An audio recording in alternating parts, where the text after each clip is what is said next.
قابل صد احترام پاکستانیوں، 26 فروری 2019 ہندوستان نے پاکستان پر حملہ کیا، ہماری سرحد کو عبور کیا، بالا کوٹ پر بمباری کی، دنیا کو یہ بتایا کہ انہوں نے نشانہ بنایا ہے ایک دہشت گرد کیمپ کو، ایک ملیٹنٹ کیمپ کو، اور اس نشانے میں 300 کے لگ بھگ دہشت گردوں کو ہلاک کیا گیا۔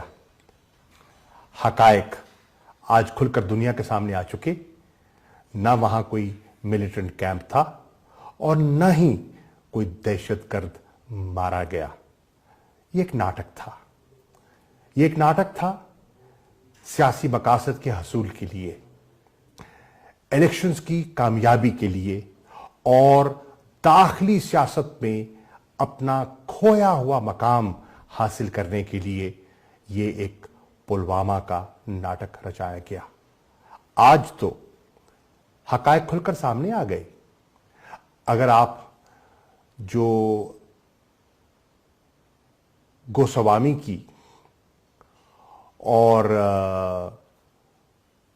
داس گپتا، پارتھو داس گپتا کی گفتگو کا اور ان کی جو آپس میں جو واٹس ایپ ایکسچینج ہوا اس کا اگر آپ مطالعہ کریں تو ظاہر ہو گیا کہ یہ منصوبہ بندی کی گئی تھی اور اس کے سیاسی مقاصد تھے۔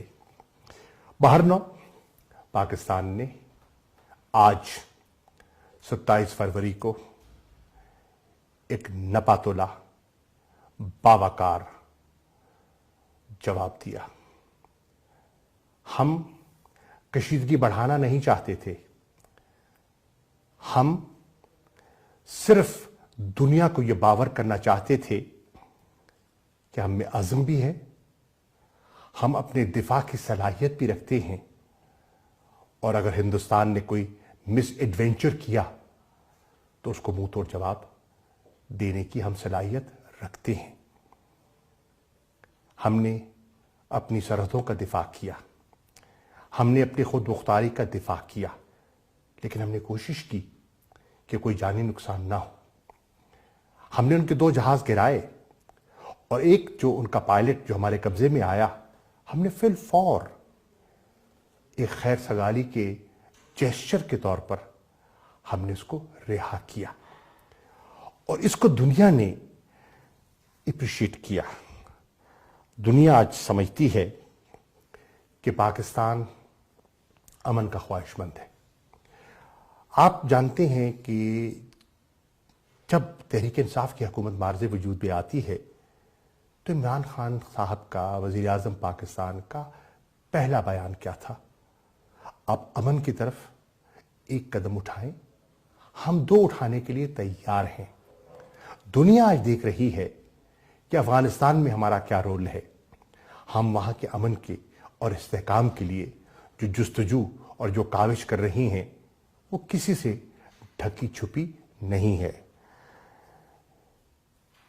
دنیا جانتی ہے کہ ہم نے جو کرتارپور کی راہداری جو ہم نے کھولی، اس کا مقصد کیا تھا؟ اس کا مقصد تھا انٹر فیتھ ہارمنی اور خیر سگالی کو پروموٹ کرنا۔ ہم نے راستے کھولے، ہندوستان میں جو سکھ رہتے ہیں اور دنیا جہان میں جہاں سکھ بستے ہیں کہ وہ آ سکیں اور اپنی ایک مقدس جو ان کی جو گردوارہ ہے وہاں وہ اپنا ماتھا ٹیک سکے۔ یہ ہے ہمارا جذبہ اور یہ تھی ہماری سوچ۔ بہرنو 5 اگست 2019 ہندوستان نے کچھ اقدامات اٹھائے۔ وہ اقدامات ایسے تھے جو کہ کشمیریوں نے یک لخت مسترد کیے، چاہے لائن آف کنٹرول کے اس پار یا اس پار۔ ان اقدامات کو کشمیریوں نے تسلیم نہیں کیا۔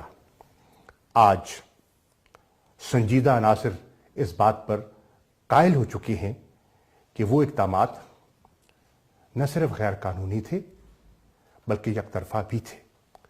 उन इक़दामात से जो मकबूजा कश्मीर की बिगड़ी हुई सूरत हाल है वो मजीद उलझ गई, और जो कश्मीरी हैं जो पहले ही मुतनफ़र थे वो आज पहले से ज़्यादा सिरपा दिखाई देते हैं, पहले से ज़्यादा नाला दिखाई देते हैं, और हिंदुस्तान को अपने जो इक़दामात हैं उन पर आज हिंदुस्तान की जो सिविल सोसाइटी है, वहाँ का जो दानिश्वर तबका है, जो सेकुलर एलिमेंट है, वो मजबूर कर रहा है कि आपकी कश्मीर पॉलिसी जो है वो नाकाम दिखाई दे रही है। उससे हम लोगों के जो दिल और दिमाग की जो लड़ाई है वो हम हार रहे हैं। हमें उस पर नज़रसानी करने की ज़रूरत है। वो कह रहा है और दुनिया देख रही है कि जो इंसानी हकूक़ हैं उनकी पामाली में इजाफा हुआ। दुनिया ने देखा कि सीज़ फायर वायलेशंस जिनमें बतदरीज इजाफा हो रहा था जब से दिल्ली की ये सरकार हुकूमत में आई, उसमें ख़तरनाक हद तक इजाफा हो गया और संजीदा अनासर तशवीशनाक थे और हैं कि इससे इस खित्ते का अमन और इस्तेहकाम मुतासिर हो सकता है। आपके इल्म में है कि अक़वाम मुत्तहिदा की सलामती काउंसिल में 5 अगस्त 2019 के बाद कम से कम 4 मरतबा जम्मू और कश्मीर के मसले को ज़ेरे बहस लाया गया।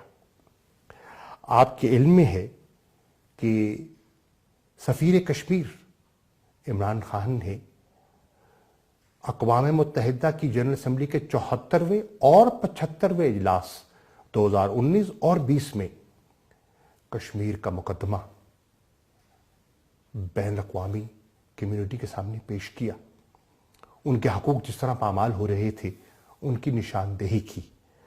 आपके इल्म में है कि 120 से ज़्यादा ऐसी नशिस्तें हुईं जिसमें इमरान खान साहब ने, दफ्तर खारजा ने वर्ल्ड लीडर्स के साथ राब्ता किया, यूएन अथॉरिटीज़ के साथ उनसे रिजू किया, और उसके साथ साथ जो इंटरनेशनल ऑर्गेनाइजेशंस हैं उन तक अपना नुक्ता नज़र पेश किया। आप ये भी जानते हैं कि अक़वाम मुत्तहिदा के सेक्रेटरी जनरल फरवरी 2020 में जब पाकिस्तान तशरीफ़ लाते हैं, उनकी प्रेस कॉन्फ्रेंस आपने यकीनन देखी होगी। उन्होंने जो बिगड़ती हुई सूरत हाल है उस पर अपनी तशवीश का इजहार किया।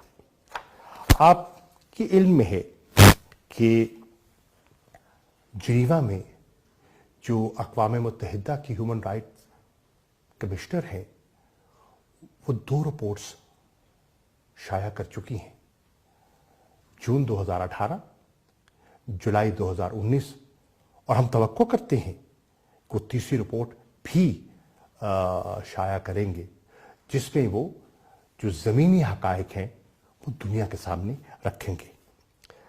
आपके इल्म में है कि ह्यूमन राइट्स काउंसिल जिनीवा में कम से कम मैं 6 कम्युनिकेशंस की निशानदेही कर सकता हूं जिनके ज़रिए हिंदुस्तान की हुकूमत से रुजू किया गया और अपनी तशवीश का इजहार किया गया। आप जानते हैं कि ह्यूमन राइट्स कमिश्नर ने हिंदुस्तान की सुप्रीम कोर्ट में एक पिटीशन फाइल की जिसमें कि सिटीजन अमेंडमेंट एक्ट जो कि एक इम्तियाजी कानून है उस पर अपनी तशवीश का इजहार किया।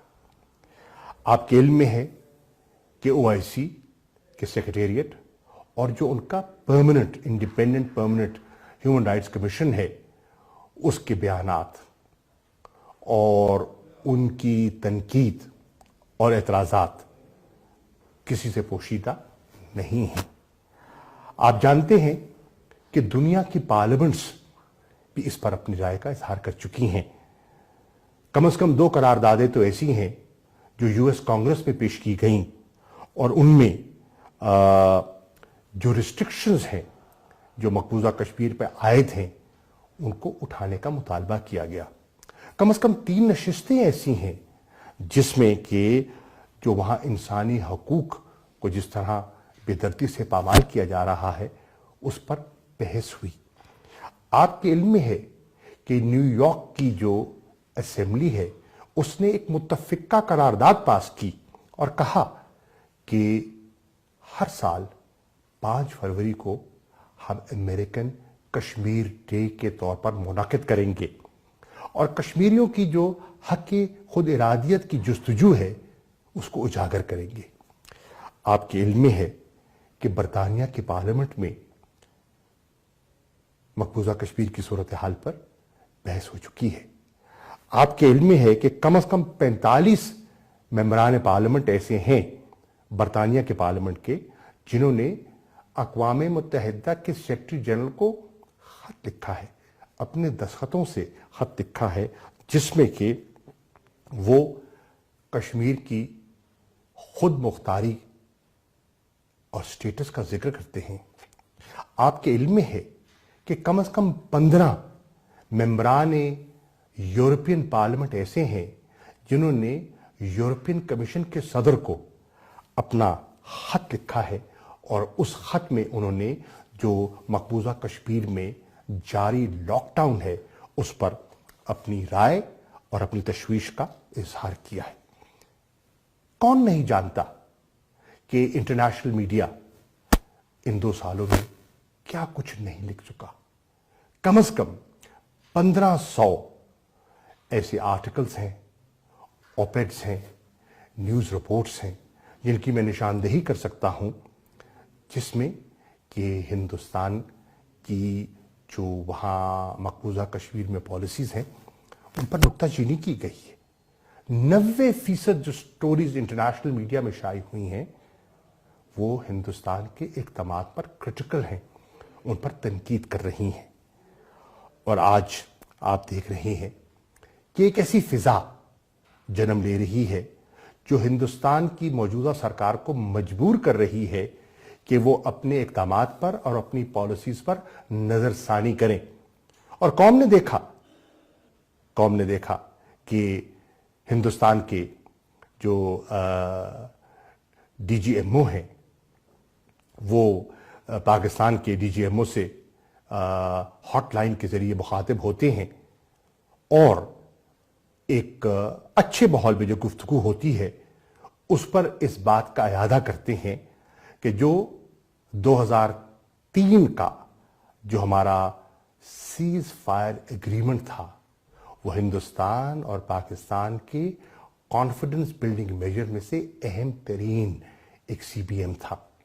हमें उसकी तरफ लौटना चाहिए और पाकिस्तान ने उसे फराख दिली से कबूल किया और हम समझते हैं कि ये एक मुस्बत पेशरफ्त है। हम समझते हैं कि ये एक ऐसा कदम है जिसको दुनिया की मुल्कों ने, आपने देखा अमेरिका ने सराहा, आपने देखा कि जो जनरल असेंबली के अक़वाम मुत्तहिदा के सदर हैं उन्होंने इस पर अपना एक बयान जारी किया, इसको एक मुस्बत और अहम कदम करार दिया। और ये जो रिकमिट करना है कि जो हम सीज फायर की पासदारी करेंगे लाइन ऑफ कंट्रोल पर और वर्किंग बाउंड्री पर, ये एक ऐसा कदम है और लोग इसका एतराफ़ कर रहे हैं। आपने ये भी देखा कि उस गुफ्तगू में हमें एक इशारा ये भी मिला कि जो हमारे कोर इश्यूज हैं उन पर बिलाखिर हमें उनका हल तलाश करना होगा और वो इश्यूज जो इस खित्ते के अमन को, इस्तेकाम को मुतासिर कर सकते हैं उस पर हमें रास्ता तलाश करना होगा। वो रास्ता कौन सा हो सकता है? दानिशमंदाना रास्ता तो एक ही है और वो रास्ता गुफ्त शुनीद का रास्ता है। वो रास्ता एक पुरअमन डायलॉग का रास्ता है। पाकिस्तान कभी डायलॉग से कतराता नहीं था। पाकिस्तान ने पहले दिन से कहा अमन की तरफ आगे बढ़िए, کشمیریوں کے حقوق ہم پامال نہیں کر سکتے۔ پاکستان سلامتی کونسل کی قراردادوں کا پابند ہے، ہندوستان بھی پابند ہے۔ ہمیں راستہ تلاش کرنا ہوگا اور کشمیریوں کو ان کا حق مناسب طریقے سے دینا ہوگا۔